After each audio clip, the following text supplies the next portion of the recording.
Daniel Patrick's a man that's never been afraid to walk his own path and do his own thing. Spring-summer 19 samples. Yeah. With a passion for fashion, he packed up a suitcase, left Sydney, and took on the bright lights of LA to build a brand. And he succeeded. So just finished hanging out with Danny P for the last sort of 2 hours. Just went for a coffee, had a feed, and sort of talked about ideas and how potentially YKTR can grow. And it's good to sort of have these types of people who have been there and done it before you and sort of ask them a bunch of questions. So Daniel Patrick, after 10 years in the game, is a brand that's been seen on some of the biggest people in the world and collaborations with some of the biggest brands in the world. Come listen to his story. Welcome back to the Ice Project. Roll the intro. And I know you're still a big fan of rugby league, and we'll dive into your journey into that. But what's it like watching it from afar and over in America? Obviously, we look at American sports, and you knock about with a lot of NBA players, which I'm envious of. Yeah. What do you see from an American standpoint, looking back at the NRL, how far it's grown since you were here? I mean, I always enjoy watching the NRL because it's kind of something that kind of feels like home. So, being so far away from home, it's kind of nice to watch that and have some familiarity with that. But I think one thing American sports has that's different to the Australian sports is that they kind of allow you in America to be your own personality, and you're kind of encouraged to do that. Whereas in Australia, you're more like you want to conform to the group, don't be a mugler as we.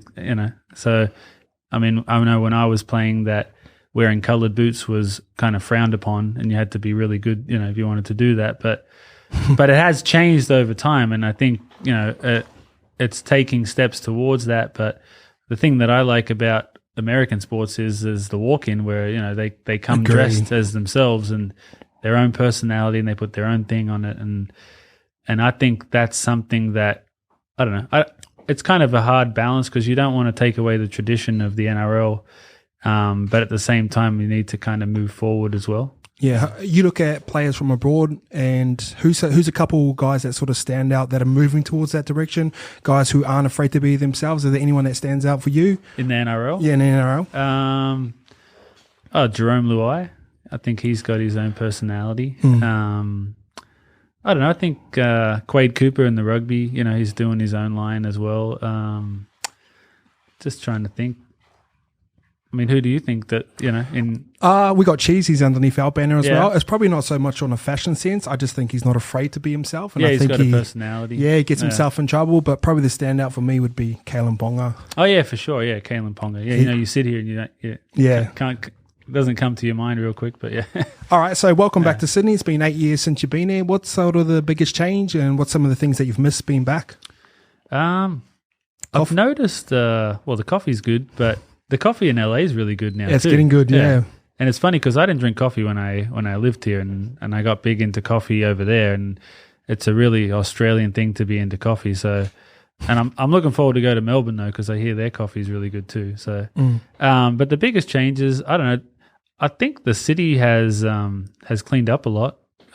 Like in terms of new buildings, it's like there seems to be like really great architecture everywhere. The W Hotel, the Crown. Yeah, beautiful, isn't it? Yeah. So I like all that stuff. I've always been into the city kind of growing and being like a world-class city, and that's always something I've had an interest in, is things just improving. And I going away for 8 years and coming back, there's a lot of new things around, but it's a lot of the same too, and the things that I looked forward to was mostly the food and coming back to those. And the food quality, I would say, is a lot better in Australia than it is in America.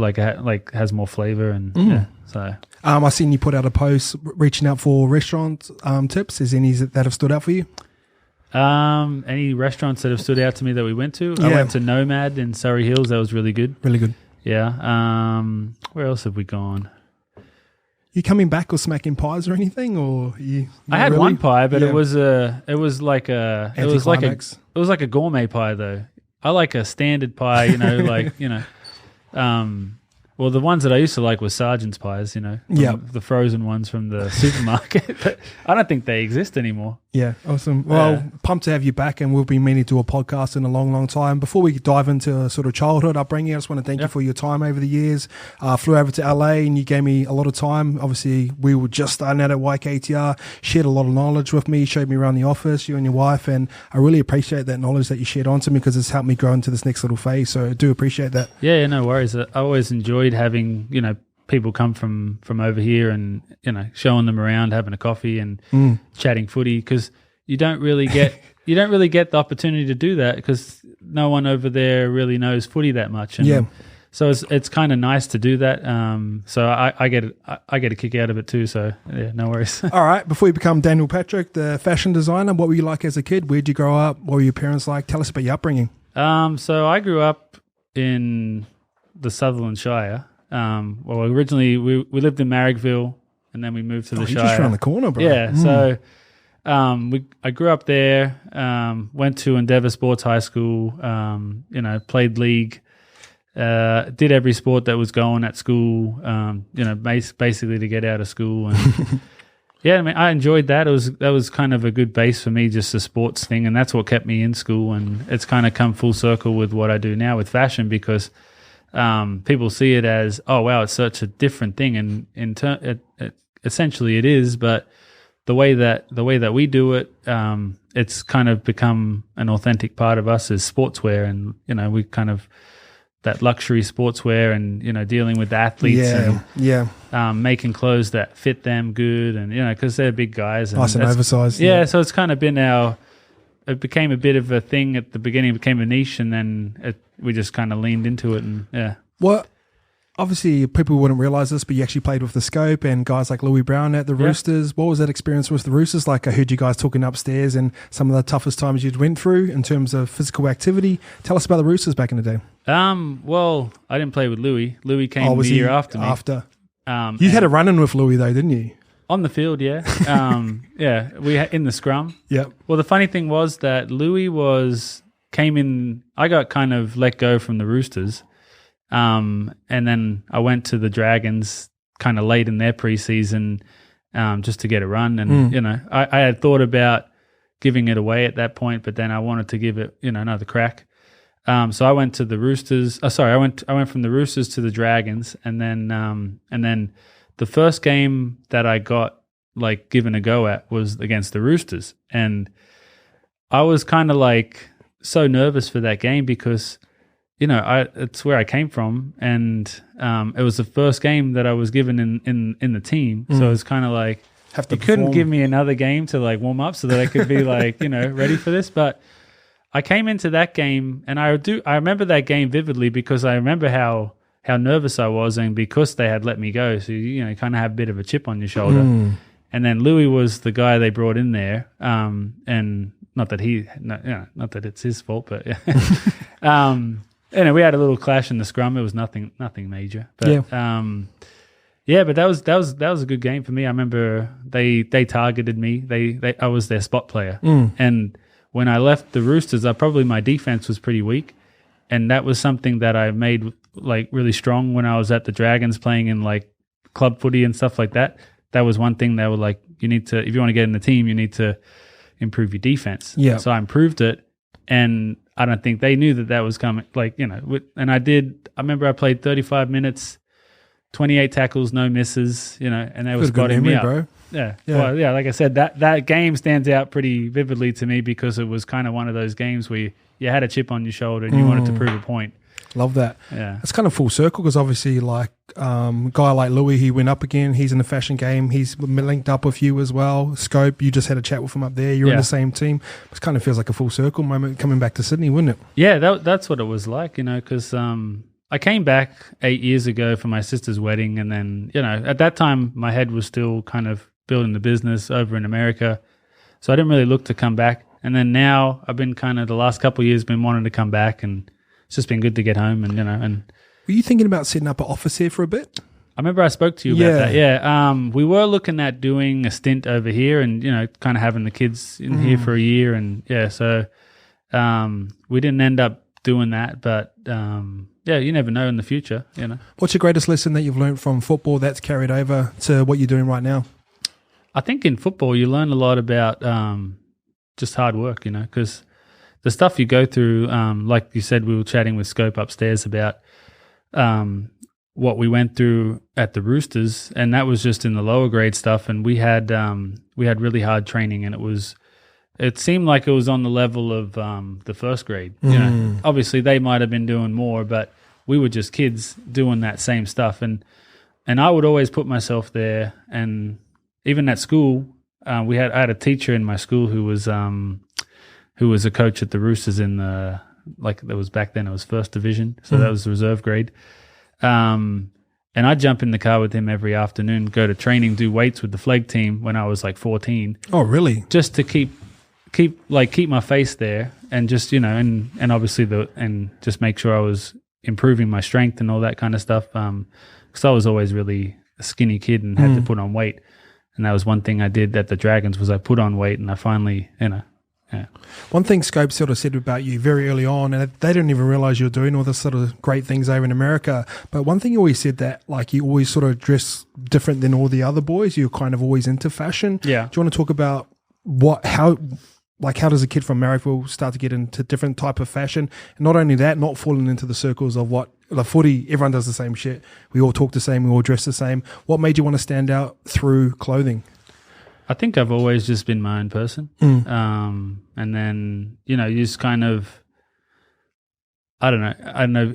Scope will tell you I was always different in the sense that I didn't drink, and it's a big drinking culture in rugby league, and Don't mind so I was already a little bit different in that sense, but I always just kind of did my own thing. So it was kind of like, peer pressure didn't bother me. I just did my own thing. And so like, drinking, fashion, whatever it was, if that was what I thought was right for me, I just did it no matter what the group was doing. Very mature for a young age, isn't it? Yeah, I mean, I don't know why I was like that. It just was just how I was, I just did my own thing. If I didn't think going out partying was going to help me in what I wanted to achieve, I didn't do that. And I just was always very driven to what I wanted to achieve. So for me, drinking wasn't something that I thought would help me to play football better. So I didn't do it. I love that. What kit were you wearing back in the day? Give us a rundown. What brands were you into? Well, back then I was wearing G-Star. G-Star, yeah. Yeah. Jeans? I wouldn't wear G-Star now. No. Well, I don't want to bag them on here, but I've evolved. But I wore G-Star. They had this store back then called the Urban Store. I would just go shop there a lot, and I spent a lot of money there. Would be what I would do. Well, that's how it kind of worked out. When I was into fashion, every time I was out off training or off work, I would be, shopping for clothes, and that would be my interest, and that was, I was always interested in that. I do remember there was one time I wore a leather jacket to a team, get together. Yep. And a lot of the guys, had something to say about it. And I'm like, dude, it's a leather jacket. And even Scope said something about it at training. He was like, and I remember it, he was like, yeah, I would never wear that, because, I was like, well, it's something that you can wear, multiple times. It's like a staple. Yeah, You've got it for life, haven't you? It's like an investment piece. And then, he thought it was a little bit odd, but, Skipper Scope, the bully. Yeah. No, he wasn't like a bully, but I can see their viewpoint on it. But but that was just me. I just did my own thing. And, when I got to the end of the flag year. What year are we talking here? 06. Oh, okay. Yeah. When I got, 05 Roosters, and then before that, and then 06 Dragons. But when I got to the end of that year, it was kind of a little bit disillusioned with footy. Just over it? A little bit. I just wanted to find what my passion and purpose was in life. And that was kind of when I sat down and took stock of everything and looked at, okay, look at my life. What did I start here? When I was 4 years old, I was into dressing up, and like whether that would be Ghostbusters or what, all that kind of stuff as a kid. But I was always into that, that stuff. And then I would always have to have, my mum would have to sew brand names on my clothes for me to wear it. Otherwise I'd be like, I'm not wearing that, So it's kind of like, looking at stuff like that and having an interest in, looking good and feeling good and how that kind of made me feel, and then looking at like I can help other people do that too. That was just, I kind of thought this is what I want to do. What made you want to like start a business straight away? Because when I think back to 2006, I'm thinking we started YKTR 2017, and I was looking around. I was like, I don't know anyone that started a clothing brand, but I kind of had like a Zanro person to identify with back then. When did you start the process of starting a fashion brand?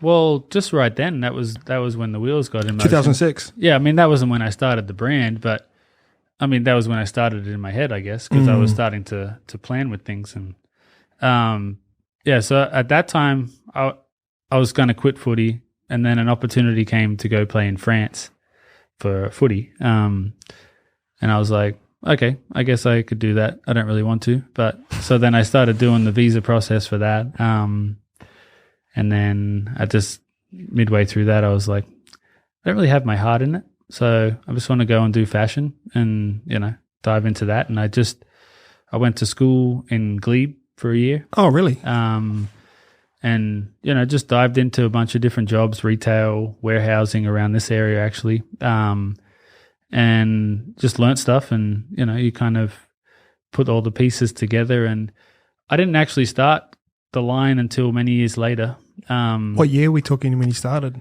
You've just gone past 10 years, haven't you? Yeah, I mean, I started doing stuff like around 2010.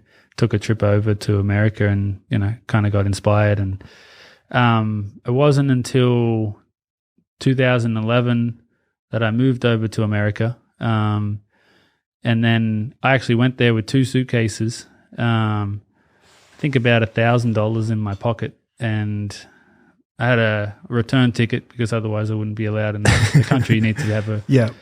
But my idea was I'm going to stay there. And within 3 months, I that 90-day period, I ended up, I had my wife who's still my wife, and we got 2 kids, and, she's the CEO of the company.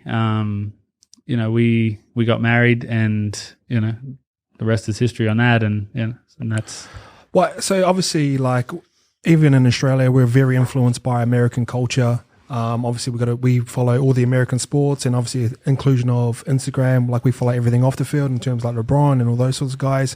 What was and I've sort of been lucky enough to be in your office, and I've seen your mood boards. Sylvester Stallone was a big part of your shorts. I've seen photos of David Beckham plastered around. Why was that American? Did you feel like you had to go to America to make it, or was there an obsession with America for you to go? Because just to book a ticket with $1,000 in 2 suitcases, that's pretty random. Yeah.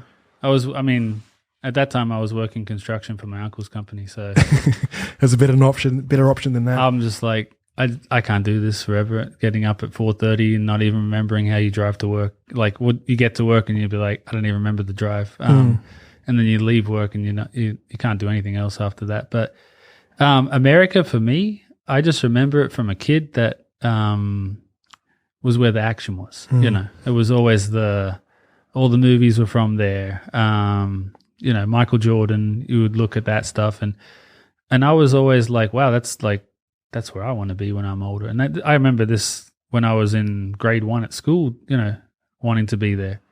So it was kind of like Home Alone 2. Well, yeah. That was the movie, wasn't it? Yeah. It's kind of like that, just footy wasn't really something that you could do there. It's not like, I think people do play it there, but it's not like where you go to become a famous rugby league player. You don't think, I'm going to go to America. So when I decided to do fashion, I was like, that was one of the things I was excited about, was kind of going to America. That's where I want to do it, and that was just my decision. And other people have other ideas. People do it here. You can go to London, you can go to Paris, but I just always had a view of America was where I wanted to do it, and that was kind of that's cool. The center. Like, I felt like the center of the action. What was the first garment you ever made? Like, when was the moment you go, all right, I'm going to start a clothing brand, and then talk us about first garment and talk us about your first sale and what it was like? Did you have an online store? Were you trying to push it through wholesale? Talk us through all that. Well, I think I started trying to push it through wholesale. So remember I made some samples and I made some lookbooks and went out to New York and, door knocking in stores. And Cool. I didn't know how you do stuff back then. So that was kind of how we did it. But in terms of first garment, I used to work with leather stuff, a lot of leather stuff. And I remember we made one piece and then I wore it out for, I think it was my birthday dinner or something like that. So that was pretty cool. But first sale, I remember we put some stuff in a store in LA and, a lot of big names were shopping there. And I remember Usher wore a jacket performing at this, I don't know if this was the first sale, but it's just things that I remember as kind of like, wow, this is cool. I listened to Usher growing up and here he is wearing my jacket. Crazy. Yeah. So, I mean, there's a lot of those kind of moments over the years that you kind of forget about. But when you look back there's kind of, that was cool. But I always kind of like to look forward at the next thing because, like a game of footy, you're only as good as your next game. 100%. Yeah. So obviously, we started that 2011. Talk us about the grind of the process of a startup business, hiring all the staff. Like you said, there's some pretty cool moments. I remember you talking about this in the past where, like, West, especially Hollywood or LA is a really good spot because it's like the super rich and you can sort of afford to do like a luxury style item with Daniel Patrick. So talk about this journey of not only startup, but the growth phase as well and any hard times as well. I mean, there's hard times, throughout it. I know you run a business. I'm sure you experience the highs and lows. But, running a fashion business, there's a lot that goes into it that people don't see, like it's not just the cost of the sweatshirt. There's a lot that goes into that, the marketing and all that kind of stuff. But I forgot the question, but just sort of the growth from startup to sort of where you are now. Yeah. I think what I did that was successful that finally got things going was I did a line of clothing that was a more affordable version like of what I was doing in leather. So basically T-shirts and sweats and stuff like that. And that's when we started to like have money to grow and keep going. And another thing that was big then was Instagram just started. Okay. So when we got an Instagram account, you could reach, and back then Instagram was, you could reach people that followed you. And it wasn't like you had to pay to play or have the algorithm, how all this stuff is. It's very different today. So it was very organic and that was, we were in the right stores, we had Instagram and we had this product that wasn't cheap, but it was accessible and things that people could wear on an everyday basis. And that was a successful formula. When I think of Daniel Patrick, and this is just my personal opinion, your shorts are a standout. And first time I saw Normie was the first guy that I saw rocking Danny P. Yeah. Your shorts, and I know you got a lot of inspo from Rocky and stuff like that. Do you want to talk about the design process of going into that? Yeah, I mean, I just had I just like wearing shorts more than I like wearing pants, to be honest with you. But I just made a pair of shorts and, they became a hit. It was pretty, they got on the right person with Justin Bieber and Normie. Who was more important, Bieber or Normie? We can say Normie was pretty important for the Australian market. And Justin Bieber was pretty influential on, the world market. He always wore them so big too, didn't he? He liked it like that, and he liked the long cord. And I remember there's were you the first guy to do that long cord? I think Rick Owens was. Oh, okay. Yeah. But yeah, I really liked it. So yeah. Because I remember we used to rock them and it's like, that's not practical, but it's a talking point, isn't it? Yeah. You remember it. Yeah. I always liked it to have something that was a little bit more like, I don't know, I guess like a design feature that you can notice it and you notice, oh yeah, that's the long cord. And I know I was having lunch with Angus Crichton and he was wearing a pair of the shorts and he's like, I cut the cords because it was too long. But it is a talking point though, isn't it? Yeah. So what is your design process as well? Like I said, I'm lucky enough to be in your office. I've seen your mood boards. Do you want to talk us from idea in your mind to online and selling? I think you've seen our setup, so we're quite... I wish I had that set up. Yeah, it's a lot easier. being able to come up with an idea, cut it, make it, sew it, and then hit the elevator, go down. Exactly, and then you literally can make a small run and test it just within a week or two. Yeah, so I don't know of a lot of businesses that have that opportunity to do that. So yeah, that's something that we have the ability to do, and that's always.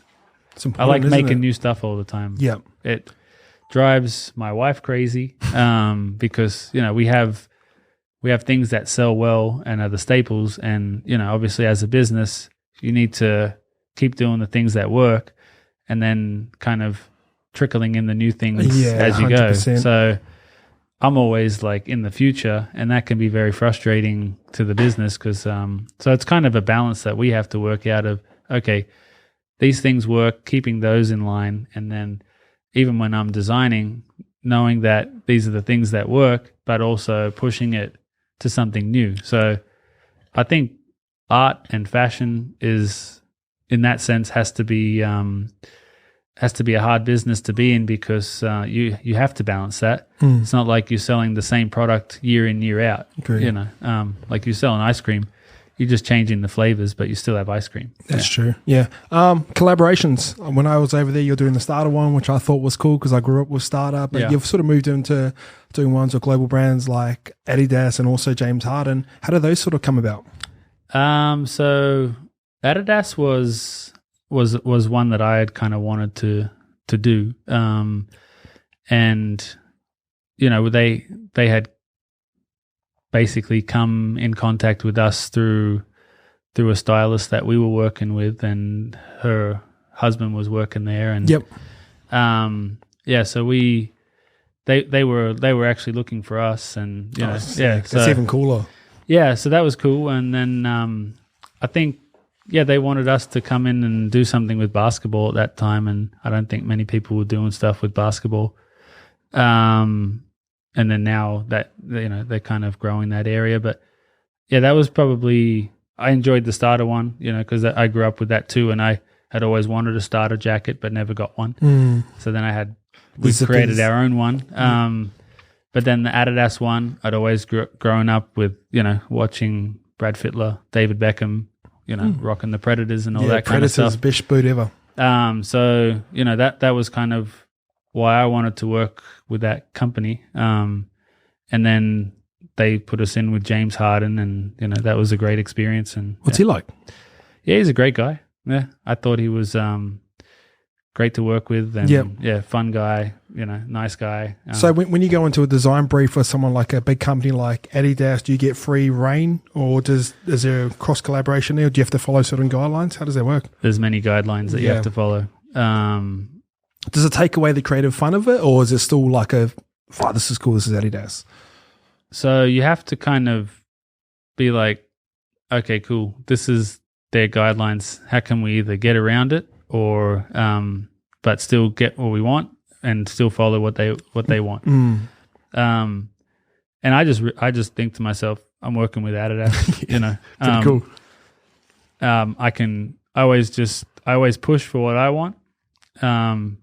And there's a compromise usually. But it's not always cut and dry. You think you have free reign on anything, but maybe some people do. Like a Kanye would have free reign on a lot of stuff that he would want to do.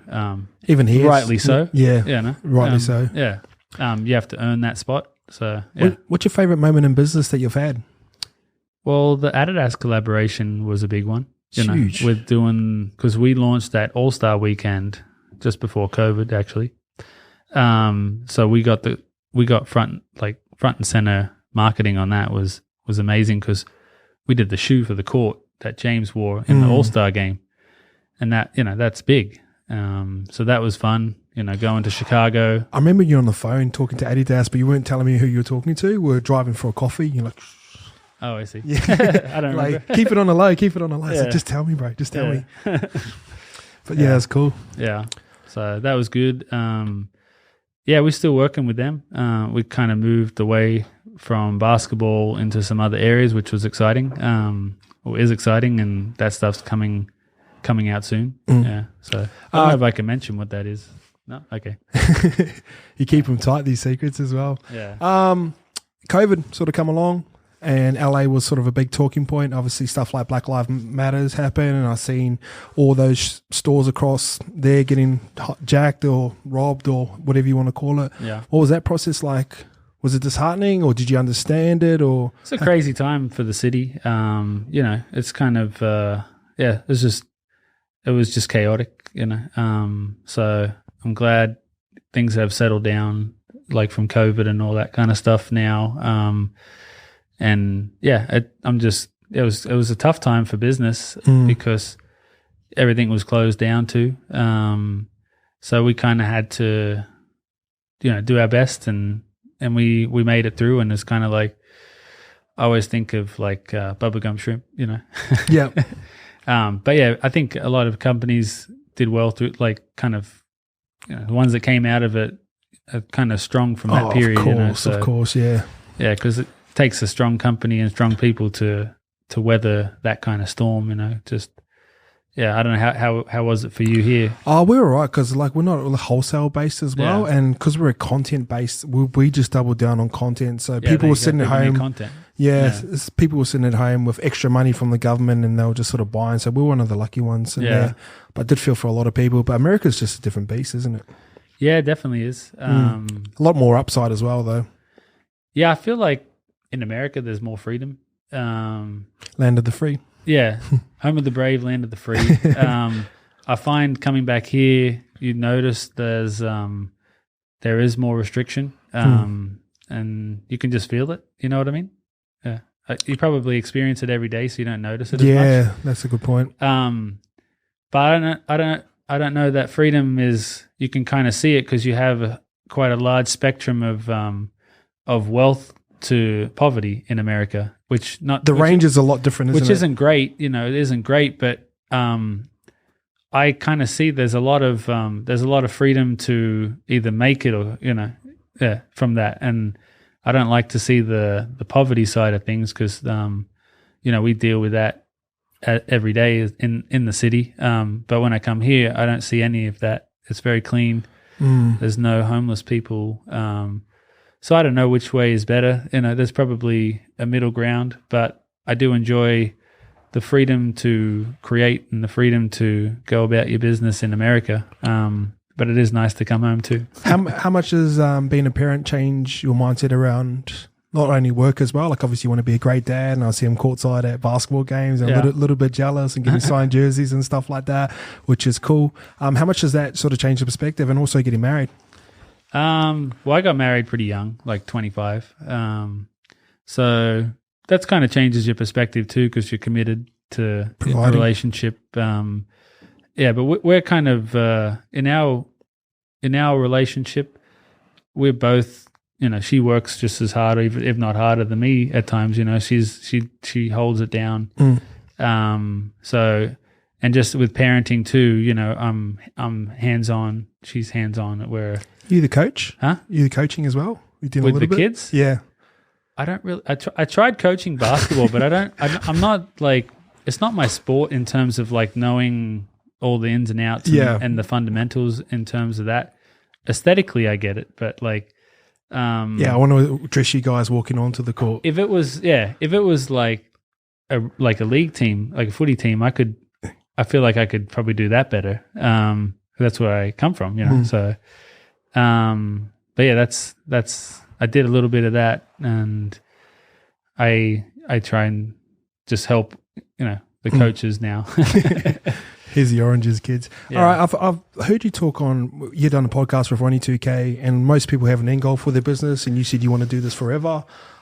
What's the end goal? Do you have what's the plan for Daniel Patrick in the future? I just want to create a lifestyle brand, and that's always been my goal from the start. And that, I feel like we've been doing this for 10 years, but we're only kind of scratching the surface of what I want to do. But I like to expand, and have more categories, homewares, skincare, all that kind of stuff would be stuff that I would like to do in the future. And just, kind of provide a lifestyle and like Yeah, that's all. Young kid, want to start a business into fashion. What's some advice you got for him? Last question. Advice for starting in the fashion business. Well, I think just doing it is the biggest thing. Well, there's that line from Top Gun, don't think, just do. Yep. That was kind of resonated a lot with me, because if you sit and think about doing it, you're not doing it. So you just go out and do it. Yeah, that was the hardest thing for me, was kind of getting out of my own way to kind of doing it. You know what I mean? So, so then that's just kind of that would be my advice, is to just go and do it, make some stuff, fail, and keep going, get up again and learn from that. Because you think it's going to be easy, but you have to really be in it for the long haul, you know. Love that. All right, bro. Thanks for jumping on. Thanks for your time, not only in this podcast, but showing me around LA, good few spots, and I look forward to linking up soon. I'm in LA later in the year. So great. Let's catch up. Thanks for having me. Thanks for having me, bro.